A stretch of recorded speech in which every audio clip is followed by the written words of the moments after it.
Okey. Ini saya akan membentangkan tentang 5.2. Okey. Fitohormon. Fitohormon atau tumbuhan atau hormon tumbuhan merupakan bahan kimia yang merangsang dan menyelaras gerak balas dalam tumbuhan pada kepekatan yang rendah. Fitohormon disintesis di dalam organ tumbuhan tertentu dan diangkut ke bahagian atau organ sasaran melalui flower. Terdapat 5 jenis fitohormon utama yang dihasilkan dalam tumbuhan, iaitu auksin, giberelin, sitokinin, asid absisik dan etilena. Fungsi fitohormon. Fungsi auksin berfungsi dalam fototropisme dan geotropisme, menggalakkan perkembangan kedominan apex pucuk dan akar, merangsang pertumbuhan dan pemanjangan sel akar dan sel pucuk, merangsang percambahan akar adventitious pada keratan batang, merangsang pembahagian sel dikembium semasa pertumbuhan sekunder, merencatkan keguguran buah dan daun yang masih muda, dan merencatkan pengeluaran tunas sisi. Seterusnya, fungsi giberelin.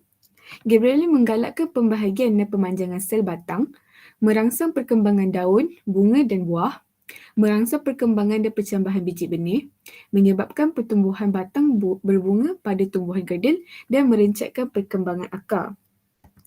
Seterusnya, sitokinin merangsang pembahagian dan pemanjangan sel akar dan sel batang dengan kehadiran auksin, merangsang percambahan biji benih, merencatkan perkembangan kedominan apex, melambatkan proses penuaan daun dan merangsang pertumbuhan tunas sisi. Fungsi asid absisik pula merencatkan pertumbuhan tumbuhan, merangsang pengguguran buah, daun dan bunga yang matang, menggalakkan kedormanan biji benih, menggalakkan penutupan liang stoma pada musim kemarau dan merencatkan pertumbuhan tunas dan percambahan biji benih. Akhir sekali, fungsi etilena merangsang pemasakan buah, merangsang penuaan tumbuhan dan merangsang keguguran daun dan buah. Okay.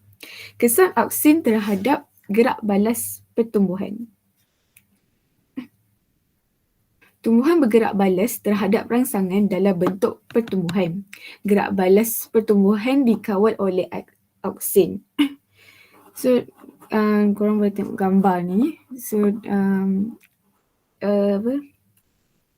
Rajah ni dia mengkaji tentang kesan auksin ke atas gerak balas koleoptil tumbuhan. So dalam eksperimen 1 ni bila hujung dia dipotong, lepas 2 jam tiada pertumbuhan.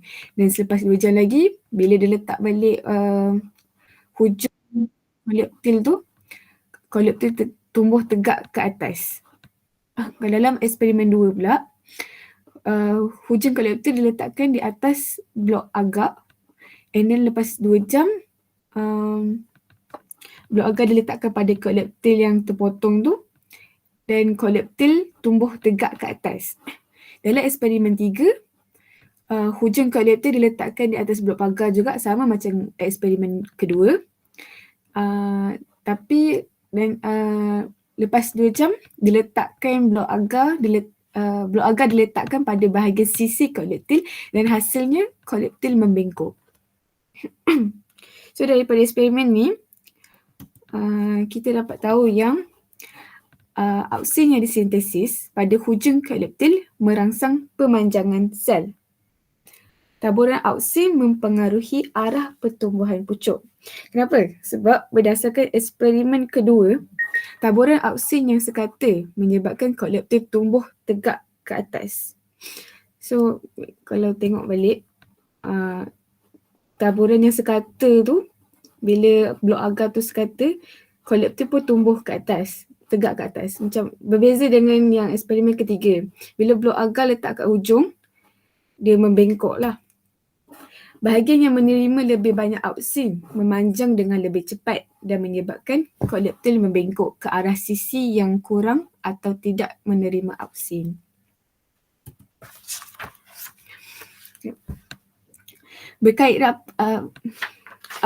Taburan auksin berkait rapat dengan gerak balas tropisme. Rangsangan luar seperti cahaya dan graviti mempengaruhi auksin dalam tumbuhan. Auksin memberi kesan yang berbeza kepada sel-sel di pucuk dan sel-sel di akar.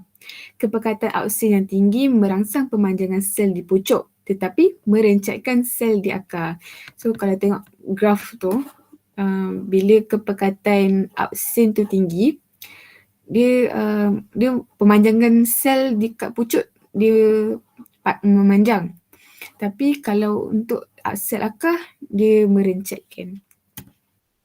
Okay. Peranan auksin dalam gerak balas tumbuhan ada dua, untuk fototropisma dan geotropisma.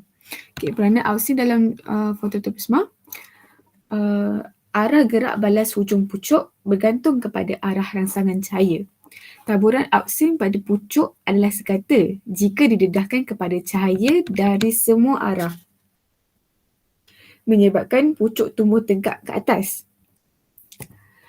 Jika pucuk didedahkan kepada cahaya dari satu arah saja, auksin akan bergerak menjauhi cahaya. Kepekatan auksin lebih tinggi di bahagian teduh dan kepekatan auksin menjadi tidak sekata di pucuk. Sel di bahagian teduh mengalami pemanjangan yang lebih berbanding dengan sel pada bahagian yang terkena cahaya. Kesannya, pucuk membengkok ke arah cahaya. Ini menunjukkan yang pucuk merupakan fototropisma positif.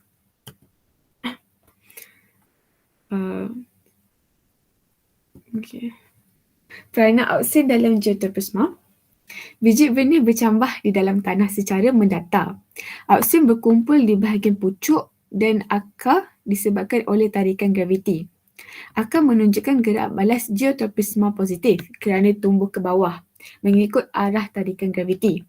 Pucuk pula menunjukkan gerak balas geotropisma negatif kerana tumbuh ke atas melawan arah tarikan graviti.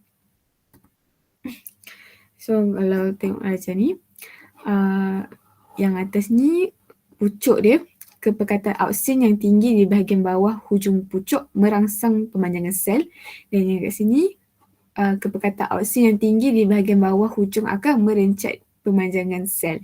So dan hasil dia, hujung pucuk membengkok ke atas, hujung akar membengkok ke bawah. Dekat pucuk, kepekatan auksin yang tinggi menyebabkan sel-sel di bahagian bawah memanjang dengan lebih cepat dan menyebabkan pucuk membengkok ke atas. Kalau dekat akar, kepekatan auksin yang tinggi di bahagian bawah merencat pemanjangan sel akar dan menyebabkan akar membengkok ke bawah. Okey, sekian dari saya.